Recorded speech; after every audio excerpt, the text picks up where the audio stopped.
You are looking at a man who is 100 years old.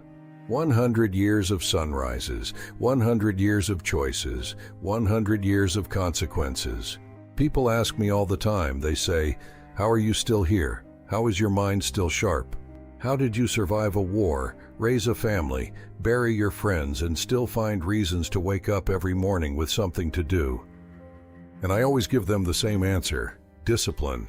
Not motivation, not talent, not luck, discipline. Today, I am going to tell you what that word truly means. Not from a book, not from a coach who has never left their comfortable office, but from a man who learned it in the mud, in the cold, under fire, and who carried it all the way home and kept it for 100 years. So sit down, get comfortable, because I have a lot to tell you, and I have earned every word of it. My name does not matter. What matters is what I have lived. I was born in a time when there were no smartphones, no internet, no instant anything. When I was a young boy, if you wanted something, you worked for it with your hands. Period. There was no other option. I enlisted in the military when I was just 18 years old, young, stubborn, and full of fire. I thought I knew what hard work was. I thought I understood commitment. I thought I had discipline. I was wrong. The Army took everything I thought I knew and threw it away. Then they rebuilt me, piece by piece, day by day. 4 o'clock in the morning, rain, snow, mud, pain, exhaustion. They did not rebuild me to be a machine. They rebuilt me to be a man who could be trusted, a man who showed up, a man who did not quit when it was hard, a man who others could depend on when everything was falling apart. That is what discipline really is. It is not about being perfect. It is about being dependable, to yourself first, then to everyone else. I served for over 30 years. I saw things I cannot unsee. I lost brothers whose names I still whisper in quiet moments, and I came home carrying all of it. But I came home standing, and I have been standing ever since. The first lesson I want to share with you is something I call the 5 o'clock rule. And before you roll your eyes and say you have heard this before, hear me out. In the military, we did not ask what time we felt like waking up. There was one time, and that time was early, before the sun, before the world was noisy, before your brain started making excuses. Why does waking up early matter so much? Let me explain it this way. When you sleep until the last possible moment, you start your day already behind, already reactive, already at the mercy of whatever comes at you. You are not leading your day. Your day is leading you. But when you wake before the sun rises, something happens in your mind. You send yourself a message, a very powerful message. It says, "I am in charge here. I decide when this day begins, not my comfort, not my laziness, me." That one small act of discipline, waking up when you do not want to, trains your brain to override weakness every single morning, and when that becomes a habit, it spills over into everything else you do. In the Army, we had a saying, "Win the morning, win the day." The most decorated soldiers I ever knew were not the ones who were the most talented. They were the ones who never missed a morning. Never. I have woken up at 5 o'clock every morning for over 80 years. When I was in the jungle, when I was in the hospital, when I buried my wife, when my knees screamed at me to stay in bed. 5 o'clock. Because discipline is not what you do when you feel good. Discipline is what you do when you feel nothing at all. Start with your morning, control your morning, and you will be shocked what happens to the rest of your life. The second lesson is about your body. In the military, your body is not just yours. Your physical condition affects your unit. If you are slow, your team is slow. If you are weak, your team carries more weight. If you break down, someone else has to step up and cover for you. That responsibility, that understanding that your body belongs to something bigger than just yourself, it changes how you treat it. I have watched my generation age. I have watched men fall apart at 60, 70 years old. Men I trained with, strong men, men who were once invincible. And in almost every case, the same thing happened. They stopped moving. They retired and sat down. They stopped walking, stopped lifting, stopped pushing, and the body which was built to move began to betray them. The human body is extraordinary. It responds to whatever you demand of it. If you demand nothing, it gives you nothing. If you demand movement, it adapts. It grows. It maintains. Now I am not telling you to run a marathon at my age. I am 100 years old. My running days are behind me. But I walk every morning. I do gentle exercises. I stretch. I move my joints. I breathe deeply. I have done this for decades without stopping. Movement is medicine, and unlike the pills the doctors give you, this medicine has no side effects, only benefits. I also want to speak about food. In the Army, we ate what we were given. Simple food, no excess, enough to fuel the mission and nothing more. That discipline with food is something I carried my whole life. Eat to live. Do not live to eat. Eat food that is real. Vegetables, protein, water, lots and lots of water. Avoid the things that rot you from the inside out. Sugar, excess alcohol, processed food that has more chemicals than nutrients. Your body is the only house you will ever truly live in. Treat it that way. 100 years in this body, and it has taken me everywhere I needed to go. That is not luck. That is maintenance. Let me tell you about a made bed. On my first day of basic training, a drill sergeant walked through the barracks. He stopped at every bunk. He inspected every bed. And if a single wrinkle was found, the entire mattress was flipped. Everything started over. At the time, I thought this was ridiculous. What does a bed have to do with war? What does a folded corner have to do with being a soldier? It took me a few years to fully understand it. But when I did, it changed my entire philosophy.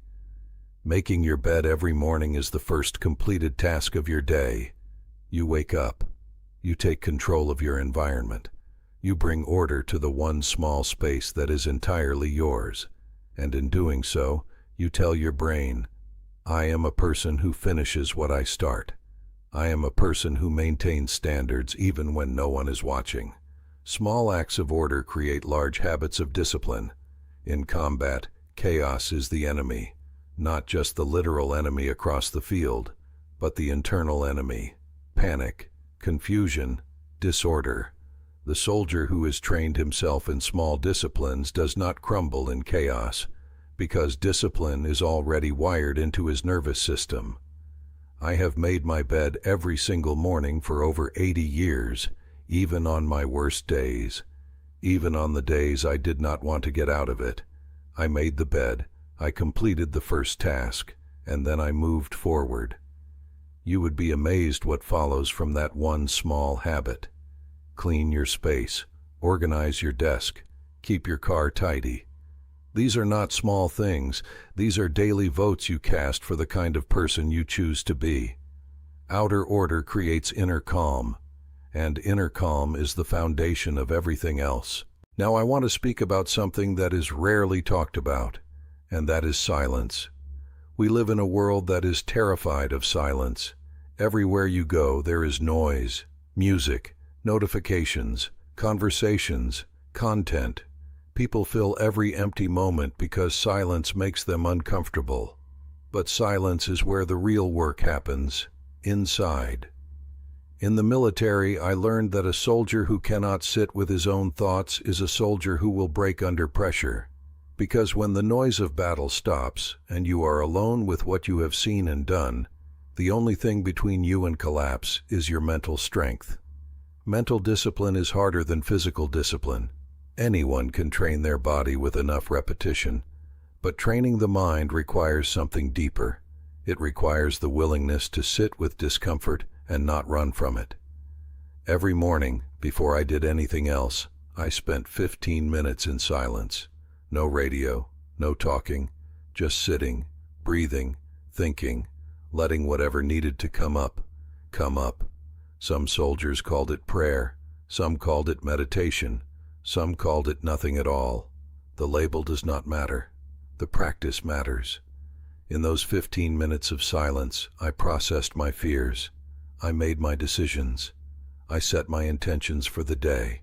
I did not react to the world. I prepared for it. I want to speak directly to the young men and women watching this. You are being bombarded. From the moment you wake up to the moment you sleep, something is demanding your attention, screaming for your focus, pulling you in 10 different directions at once. This is not neutral. This destroys your ability to think clearly, to decide deliberately, to live with intention. Put down the phone. Turn off the noise. Sit in silence for 15 minutes every single morning. Just sit. Just breathe. Just think. You will be a different person within 30 days. I promise you that. In the Army, there is a word we used above almost all others. Commitment. When a soldier commits to a mission, that is it. There is no halfway. There is no doing it when you feel like it. There is no backing out because it got harder than you expected. Commitment means you decided. Full stop. One of the greatest problems I see in the world today is that people treat commitment as optional. They start the diet and quit on day 4. They begin the business and abandon it when the first obstacle appears. They enter a relationship and walk away the moment it requires sacrifice. Every time you abandon what you committed to, you send yourself a message. The message is, I cannot be trusted, not by others, and not by myself. That message accumulates, and over time it becomes your identity. A person who starts things and does not finish them. A person whose word means nothing, even to themselves. I want you to understand something very clearly. Self-discipline is built on self-trust, and self-trust is built on following through on what you said you would do. Start small if you must. Make one small promise to yourself today, and keep it. Then make another, and keep that one too. Stack these small kept promises until your brain begins to understand. When this person says they will do something, it gets done. In the military, we were judged not by what we said, but by what we did, especially under pressure, especially when no one was watching. Character is what you do in the dark, when there is no applause, no reward, no audience, just you and your choices. Choose well, every time, even when it costs you something. I want to talk to you about failure, because I have failed, many times. I have made tactical errors that cost missions. I have made personal decisions I deeply regret. I have let people down who deserved better from me. I have failed as a commander. I have failed as a father at times. I have failed as a friend. Anyone who tells you they have lived 100 years without failure is either lying or has not truly lived. Failure is not the opposite of discipline. Failure is part of the journey toward it. What matters is not that you failed. What matters is what you do immediately after. In the Army, we had an after-action review. After every mission, whether it succeeded or failed, we sat down and analyzed what happened, without blame, without excuse, with complete honesty. What went right, what went wrong, what we would do differently. That is the discipline of failure, not to punish yourself endlessly, not to ignore what happened, but to extract the lesson, apply it, and move forward stronger. I have seen 2 types of soldiers, those who let failure defeat them, and those who let failure educate them. The first group quit. The second group became leaders. When you fail, ask yourself 3 questions only. What happened? What caused it? What will I do differently next time? Then close the book on it. Do not carry it with you like a weight around your neck. Learn it, apply it, release it. The greatest tragedy is not failure. The greatest tragedy is a lesson that was never learned. I want to speak about something that the military gave me that I treasure above almost all else. Brotherhood. Accountability. In the Army, you are never alone. And that is not just a comfort. It is a responsibility. The man beside you is watching your performance. He depends on it. He trusts it. If you skip your training, he is less safe. If you grow careless, it costs him. If you let your discipline slip, the effects do not stay with you. They ripple outward. That understanding created something powerful in all of us. It made our discipline personal, not just for ourselves, but for each other. One of the secrets to staying disciplined for 100 years is this. Surround yourself with people who hold the same standards. People who will call you out when you slip. People who will push you when you slow down. People who will refuse to let you settle. Your environment is everything. If everyone around you is undisciplined, careless, and comfortable with mediocrity, you will eventually join them. It is almost impossible to resist that gravitational pull over time. But if your circle maintains high standards, something remarkable happens. The standards become the default. Discipline becomes the culture. Excellence becomes expected. Find your unit. Find people who are trying to be better. Train together. Hold each other accountable. Celebrate each other's wins, and refuse to let each other quit. I am 100 years old, and I still have one friend who calls me every single morning. We check in. We hold each other accountable. We remind each other to keep going. Find your person, and be that person for someone else. I am coming to the end now. I have given you everything I know, not theories, not ideas borrowed from someone else. The actual principles I have lived by for 100 years. The same principles that carried me through war and loss and grief and joy, and a life that I am still, even now, incredibly grateful for. Let me leave you with this. Discipline is not a punishment. It is a gift you give yourself. It is the gift of a morning you control, a body you respect, a mind you have trained, a commitment you have kept, a failure you have learned from, a community you have built. I have seen young men with every advantage fall apart, and I have seen men with nothing build extraordinary lives. The difference was always the same. The ones who built extraordinary lives chose discipline every day, even on the hard days, especially on the hard days. You do not need to be in the military to live this way. You do not need a war to teach you. You have today. You have this moment. You have the choice right now to decide what kind of person you are going to be. I am 100 years old. I have earned the right to tell you plainly. Life is short. Even when it is long, it is short. Do not waste it on comfort. Do not waste it on excuses. Do not waste it waiting for motivation that may never come.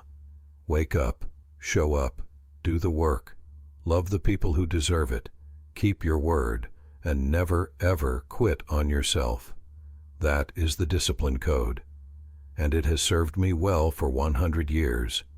I hope it serves you too.